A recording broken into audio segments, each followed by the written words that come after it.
Hello, I'm Ibrahim Imam and welcome to this short episode of the Neurology Lounge podcast looking at the intersection of neurology and obstetrics.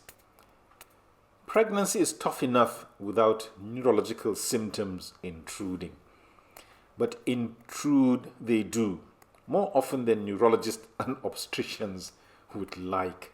And this meeting of neurology and obstetrics, called obstetric neurology, is often fraught with risks at several levels. The first is teasing out what is pathological and what is physiological. Pregnancy is, after all, a cauldron of metabolic storms and hormonal whirlwinds that evoke all sorts of symptoms. At another level, there is always the concern that the fetus will end up being the second victim of whatever is raging in the pregnant neurological tornado. Furthermore, the developing fetus limits how much neurologists can order of their favored investigations and how much they can prescribe of their choice treatments. So what are these neurological perturbations of pregnancy that so frustrate neurologists? This countdown will not include conditions that pose only specialist management issues such as multiple sclerosis, myasthenia gravis or Parkinson's disease, so don't hold your breath. Here then is my countdown of 10 neurological disorders of pregnancy that exasperate neurologists. Number 10, insomnia. Insomnia is a terrible addition to the burdens of an already overburdened mother-to-be. The causes of insomnia in pregnancy are, however, legion. Apart from pre-existing insomnia, pregnancy itself has devised countless ways of triggering insomnia, and these range from reflux, weight gain, depression, to nocturnal leg cramps, fetal movements, and excessive urination at night called nocturia. And then there's a further challenge of treating insomnia in pregnancy with medications which often come with a strong label of caution. For example, benzodiazepines and the so-called Z drugs carry the risks of low birth weight, low birth gestational age, and preterm delivery.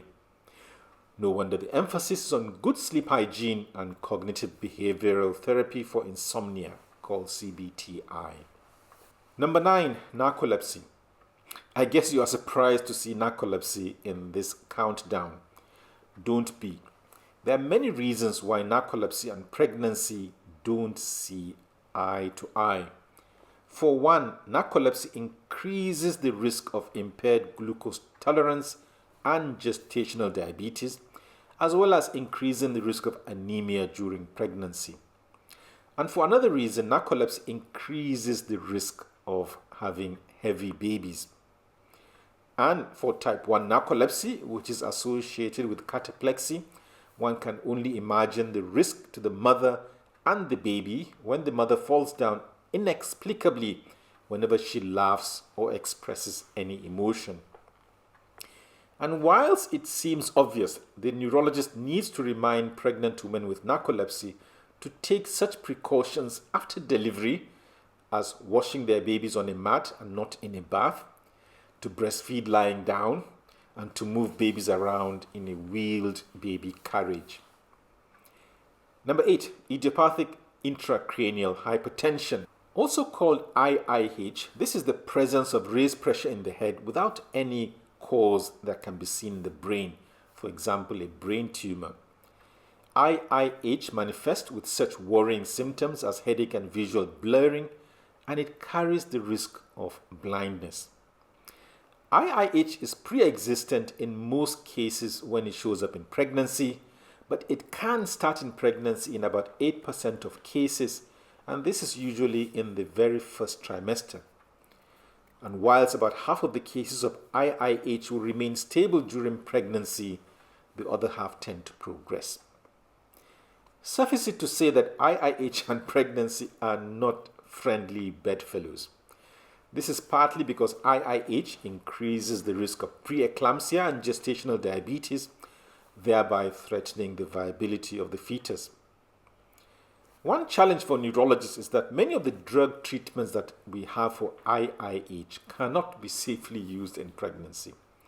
Neurologists therefore face the agonizing decisions of whether to use the treatments anyway, whether to recommend surgical treatments during pregnancy, and whether to terminate the pregnancy earlier than optimal if the mother's safety cannot be assured.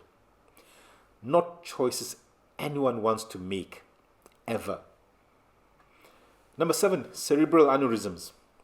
Aneurysms in the brain are considered potential bombs waiting to go off, and one can only imagine how challenging it is when pregnancy is added to this potentially combustible situation. For various hemodynamic and hormonal reasons, pregnancy is known to increase the risk of aneurysms developing and rupturing. And the highest risk period is in the 3rd trimester and in labor, understandably. And for obvious reasons as well, a ruptured aneurysm in pregnancy, a rare event given, may be easily attributed to eclampsia, a more frequent labor room catastrophe. And for the hapless fetus, a ruptured aneurysm can seriously compromise its placental blood flow and lead to fetal distress. The safest approach to managing an unruptured aneurysm is to treat it before delivery if the pregnancy is not near term, and to deliver the baby by cesarean section. Common sense, you may say.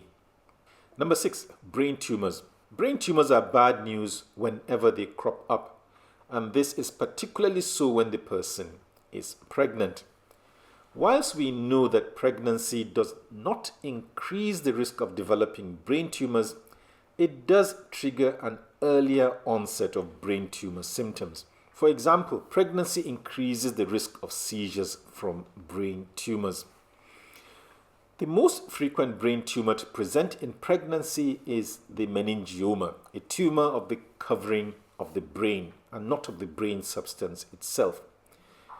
And this is because pregnancy, for various reasons, increases the volume and the growth of meningiomas. Pregnancy is also bad news when it comes to gliomas, tumors of the brain substance. And this is because pregnancy increases the risk of gliomas progressing, and pregnancy may trigger the transformation of low-grade to high-grade gliomas. You can therefore see why brain tumors in pregnancy is not for the faint-hearted neurologist who, along with a larger team of specialists, has to decide how and when to deliver the baby and what to do about the tumor. Number 5, stroke. It's all straightforward when the neurologist is called to see a person with a stroke who has the traditional risk factors such as hypertension, diabetes, and atherosclerosis. But the situation is quite different when the victim is a young woman in the midst of pregnancy. Hypertension remains a potent cause of stroke in pregnancy. And although this can be pre-existent before the pregnancy, it may also be what is called pregnancy-induced gestational hypertension. And the risk factors for this is as long as my arm. And beyond hypertension, the list of the other causes of stroke in pregnancy, also worryingly long, include preeclampsia, something called HELP syndrome, amniotic fluid embolism, dissection of the cervical artery, cardioembolism from peripartum cardiomyopathy, acute blood loss, and hyperemesis, excessive vomiting in pregnancy. And even when the neurologist considers these different possibilities, he or she is still faced with how to manage this without jeopardizing the life of the fetus. And the decisions here concern what is appropriate imaging technology, the safety of treatments such as thrombolysis and aspirin, and how and when to deliver the baby. You may say stroke in pregnancy is no easy walk in the labor ward. Number 4, Chiari malformation. A Chiari malformation is a descent of the lower part of the cerebellum and or the brainstem into the upper part of the narrow spinal canal. You don't need a vivid imagination to see how this can lead to problems, being that the spinal canal is already cramped as the upper spinal cord is already occupying it. And you don't need much convincing to see how coughing and straining can increase the pressure in the brain by further pushing the brain into the spinal canal and reducing the flow of blood and spinal fluid from the head. And it is easy to see how the calling card of Kyrie malformation is headache provoked by coughing and straining. We can now see how pregnancy coexisting with a Kyrie malformation is a recipe for disaster. The first job of the neurologist in this regard is to detect a Kyrie malformation that is rearing its head for the first time in pregnancy. The second task for the neurologist is to monitor the Kyrie malformation before or during pregnancy and to decide, along with the obstetrician and neurosurgeons, if, when and how to treat the condition and when and how to deliver the baby safely. Number 3, seizures. A seizure in pregnancy is always a red flag for the managing obstetrician and neurologist. Identifying the causes of seizures in pregnancy in that case can be relatively easy if the pregnant woman already has a history of epilepsy. And this is the situation in a third of cases. In the vast majority, therefore, the pregnant woman is experiencing a seizure for the very first time in her life, and this can be challenging.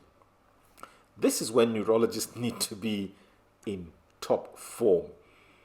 And for the neurologist, this can be a headache as the list of causes include primary brain disorders as intracerebral hemorrhage and cerebral vein thrombosis.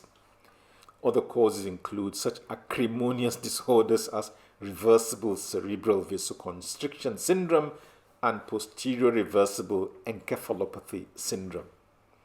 Don't worry, leave the head scratching to the neurologist for these ones. Perhaps more worrying are the remote causes of seizures in pregnancy, from eclampsia and amniotic fluid embolism to thrombotic thrombocytopenic purpura, called TTP, and acute fatty liver of pregnancy. Yes, all alopecia-inducing head scratches. And this is not to add the concern that many anti-seizure medications can cause harm to the developing fetus because of what is called their teratogenic potential. Pity the neurologist in this situation. Number 2, headaches. Just like with seizures, headaches can manifest in pregnancy in a woman who is known to have a pre-existing headache disorder. And by far the most frequent pre-existing headache that pops up in pregnancy is migraine. The conventional teaching is that migraine should improve in pregnancy due to high estrogen levels and worsen after delivery. Neurologists know not to trust in conventional wisdom when faced with the individual patient in front of them. More challenging for the neurologist is when the headache is rearing its head for the very first time in pregnancy.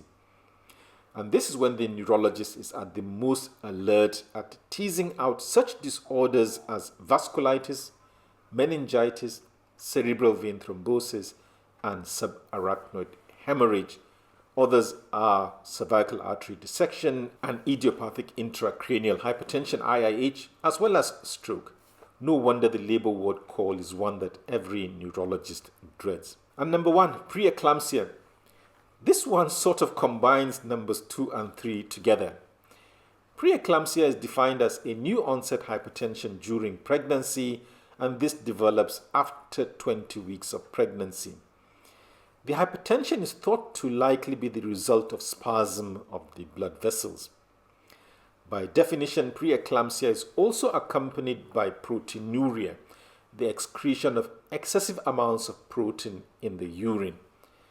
And the cutoff is 0.3 grams in a 24-hour urine collection. And although this typically happens in the 3rd trimester, preeclampsia may also develop in labor and after delivery. The risk factors for developing preeclampsia are probably too many to count, from maternal age over 35 years and being black to having comorbid diabetes and obesity. The diverse systemic manifestations of preeclampsia are a huge concern as they range from acute renal failure, pulmonary edema, fetal growth restriction, disseminated intravascular coagulation, and so on and so forth. But the real crisis for the neurologist comes when preeclampsia transforms into eclampsia when generalized seizures supervene. And worse still, even after preeclampsia resolves, there's an increased risk of future stroke and cardiovascular disease. Luckily, there are good interventions for preeclampsia and eclampsia in the form of magnesium sulfate and aspirin. Thank you very much for listening or watching this podcast. If you found it enlightening, click on the like button and don't forget to subscribe to the YouTube, Spotify or Apple channels of the podcast. And whilst waiting for the next episode of the podcast, why not check my website called Neurochecklist and check out my book called Surfing the Brain. Thank you very much for your time.